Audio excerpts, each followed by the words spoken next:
Oye, la Andrea de Venezuela, todo depende de cuál etapa me estás preguntando, porque pasé por muchas etapas.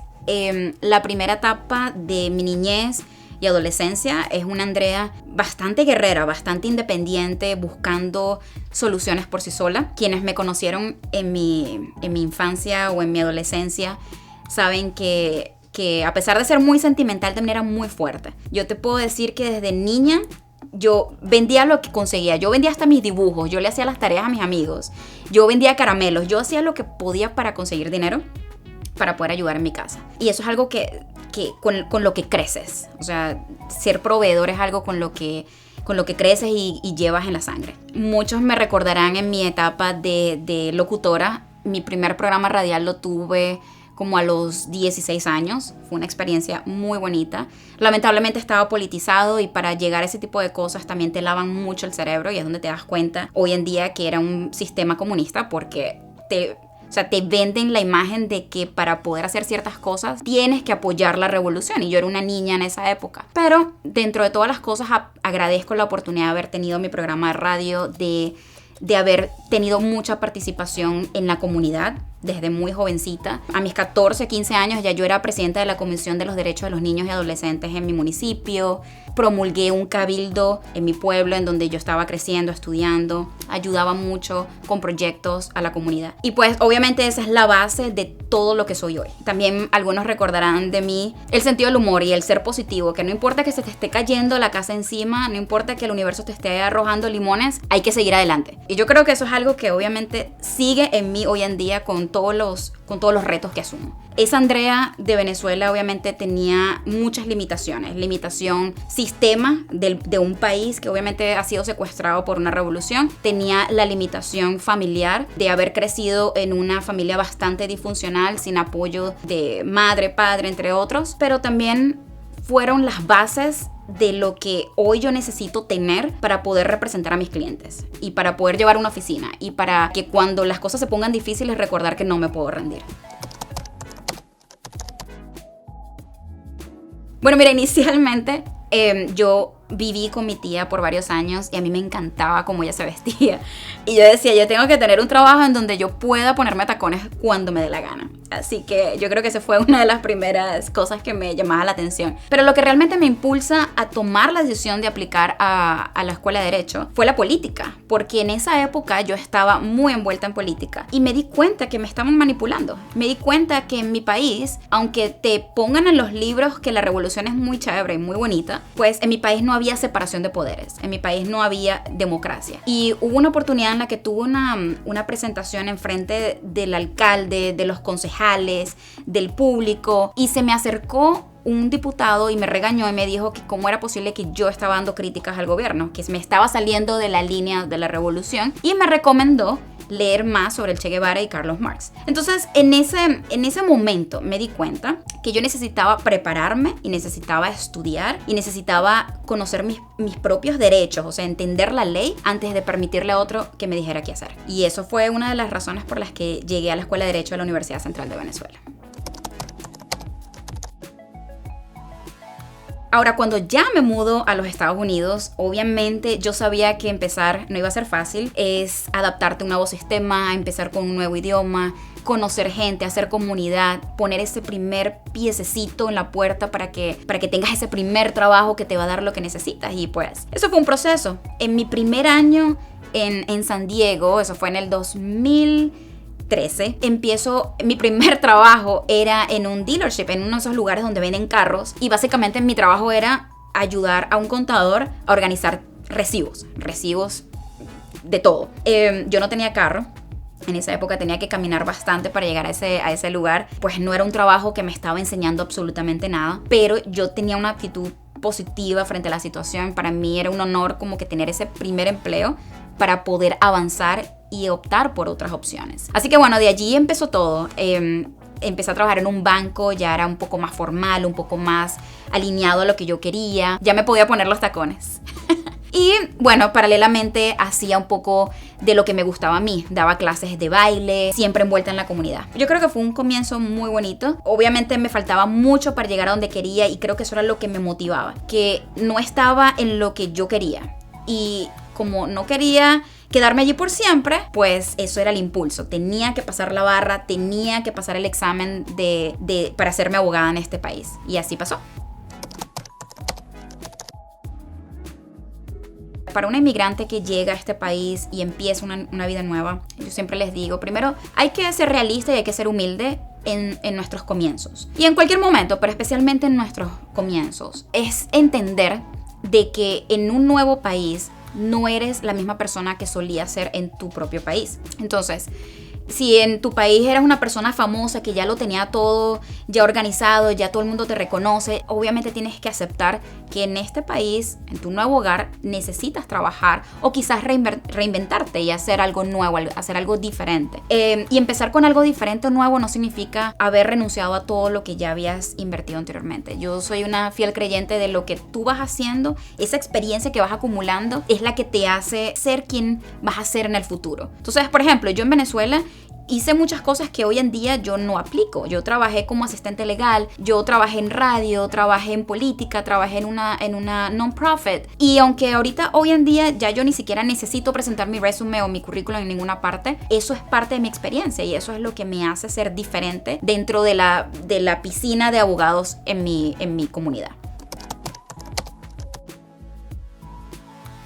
Mira, han sido muchos. Mi padre falleció cuando yo tenía 2 añitos. Mi mamá tuvo muchos problemas de adicción durante mi adolescencia y mi niñez. Entonces, para mí fue el primer reto, el reto de entender de que yo no tenía una familia normal, en donde yo tenía a veces que ser la mamá de mi mamá, donde yo a veces tenía que estar pendiente de si mañana podíamos comer o no, de ahorrar el dinero, de esconderlo un día para que no lo encontraran mañana. En fin, son situaciones bastante difíciles que los niños, hijos de adictos, tienen que aprender, pero mi mamá, dentro de todas sus limitaciones, siempre me dijo, no hagas lo que yo hago, haz lo que yo te digo, estudia. Así que bueno, yo creo que ese fue un buen consejo que ella me dio. Otro gran reto fue adaptarme a las situaciones, empezar a vivir de casa en casa con diferentes familias, con reglas distintas. En su momento fue bastante traumático, pero hoy en día me sirve muchísimo para poder adaptarme a cualquier situación complicada. Por supuesto, el otro reto importante fue el sistema del país. En Venezuela no es un secreto que vivir en comunismo no es fácil, es hacer largas filas para poder comprar comida, es pasar limitaciones, es trabajar duro pero no hacer suficiente dinero, entre otras. Cuando me mudo a los Estados Unidos, aparte del idioma y aparte de la adaptación, el reto más difícil fue lograr hacerme abogada. Para algunas personas quizás obtener esa licencia puede ser un poco más fácil. Para mí fue un reto bastante difícil, no solamente financieramente, sino también en cuestiones de tiempo y la fortaleza mental, porque yo fallo el examen de la licencia 5 veces y 5 veces requiere tiempo libre.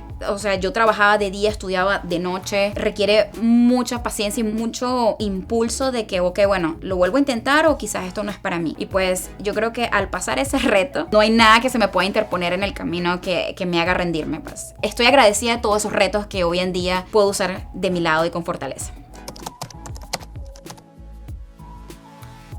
Oye, mira, esa es una de las cosas más controversiales que he hecho. La gente quiere que yo piense por mi nacionalidad. Es que eres venezolana, deberías apoyar a todos los que están cruzando ilegalmente por la frontera. No, yo soy una creyente de la ley. Una de las razones por la cual mi país, Venezuela, se cae abajo es precisamente por la falta de aplicación de la ley, porque la gente hace lo que le da la gana, porque no tenemos la cultura de respetar las leyes, porque nadie respeta un semáforo. Entonces, cuando yo me mudo a un país que se supone que es desarrollado, lo que yo quiero impulsar, tanto para inmigrantes como para los mismos americanos, es al respeto por la ley. Entonces, cada país tiene leyes migratorias. Este país, los Estados Unidos, tiene leyes de cómo llegar acá legalmente. Entonces, para mí es muy importante promover ese tipo de inmigración. La inmigración de personas que vienen acá después de que le han hecho un background check, después que les han hecho una entrevista, después que han demostrado que tienen la capacidad para venir acá y no ser una carga pública, o que no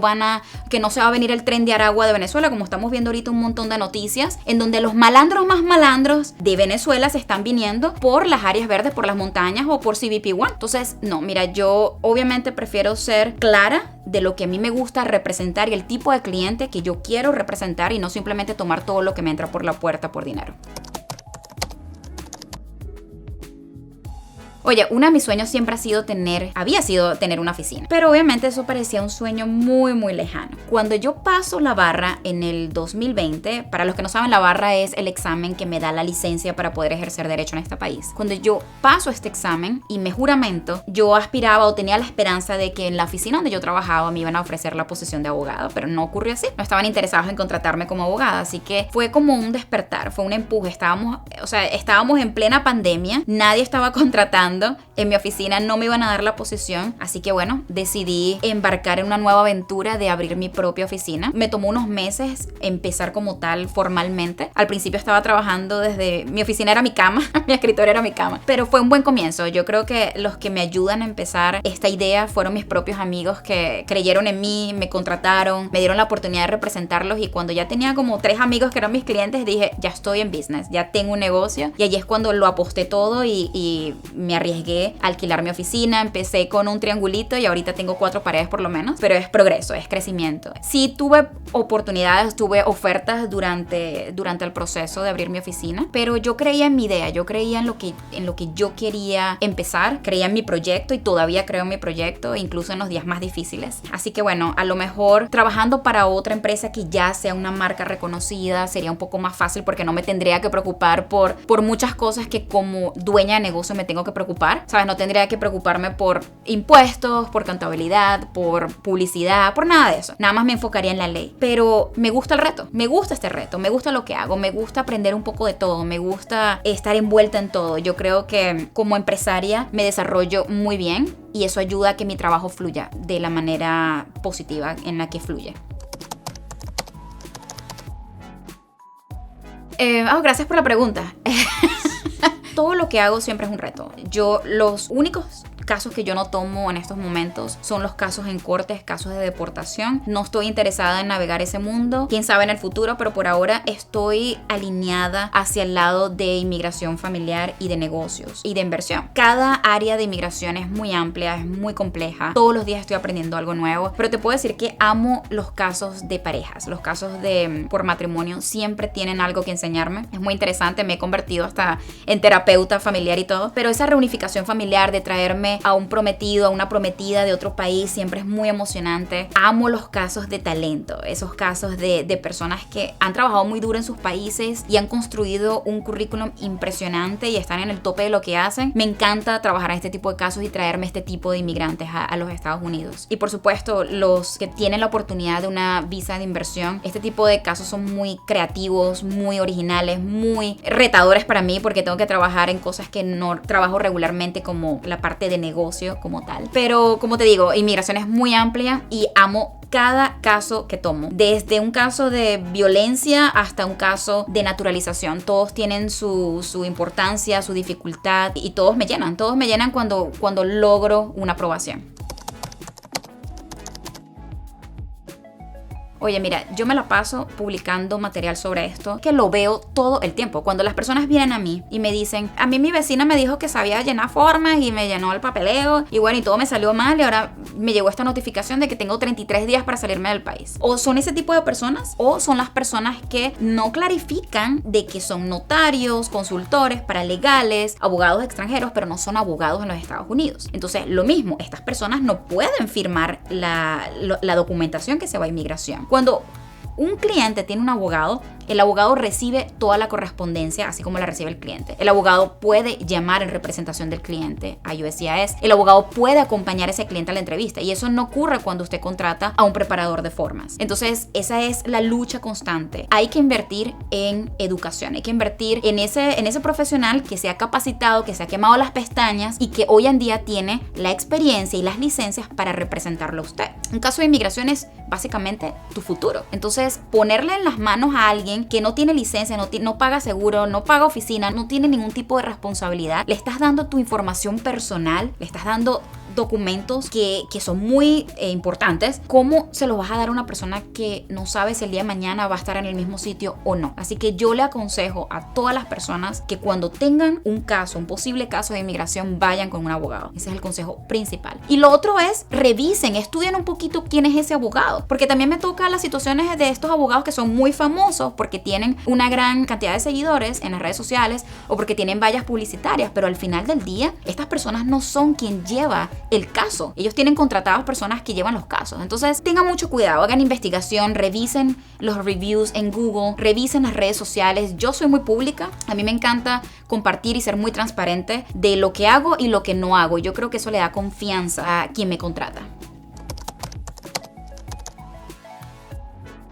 Mira, para poder identificar esto, porque a veces las personas no saben, primero pregúntenle directamente a esa persona, ¿eres abogado en los Estados Unidos o no? Si la persona responde que sí, mi consejo es pregúntenle en dónde tiene registrada la licencia, porque aquí en Estados Unidos tú puedes ejercer derecho migratorio si tienes licencia en al menos un estado. En mi caso, mi licencia está registrada en el estado de California. Ustedes pueden ir al State Bar de California y revisar, poner mi nombre y van a encontrar toda mi información allí. Así que si usted pone la información del supuesto abogado en esa página de ese estado y no lo encuentra, es porque esa persona no es abogado acá. Y decir que eres abogado cuando no lo eres es un delito y lo puedes denunciar. Mira, primero que nada, una de las cosas que me hace especial, por la cual muchas personas llegan a mí y me contratan, es de dónde vengo, quién soy, ¿sabes? Yo puedo entender lo que es estar en un proceso de green card, yo puedo entender lo que es estar en un proceso de fianza, visa, yo puedo entender lo que es estar en un proceso de naturalización, porque yo pasé por lo mismo. Y esa empatía de haber pasado por todas esas experiencias, obviamente, hacen mi trabajo un poco diferente, un poco más personal. También soy más directa que muchas otras personas. Yo no tomo un caso que yo no le veo un porcentaje, por lo menos de 50% de aprobación. Y eso es algo que no todos los abogados o todos los profesionales hacen. A mí me gusta hablar muy claro. Yo no soy el gobierno, yo no soy la que toma la decisión final. Y me gusta que la persona antes de contratarme entienda eso. Y a veces me dicen, si usted va conmigo de la mano, eso es todo lo que yo necesito. Y creo que esa honestidad en mí, en esa primera consulta, es lo que hace que muchas personas firmen ese contrato y me tengan como su abogada. Y finalmente es ese toque personal. Como les digo, hay abogados que tú ves nada más en una primera consulta, pero más nunca escuchas de ellos. Y en mi caso yo trato de tener la tecnología, los softwares necesarios para poder mantener una comunicación eficiente, para poder hacer el trabajo que se tiene que hacer de la mejor manera. Y yo creo que esa es mi marca, eso es lo que me diferencia de los demás.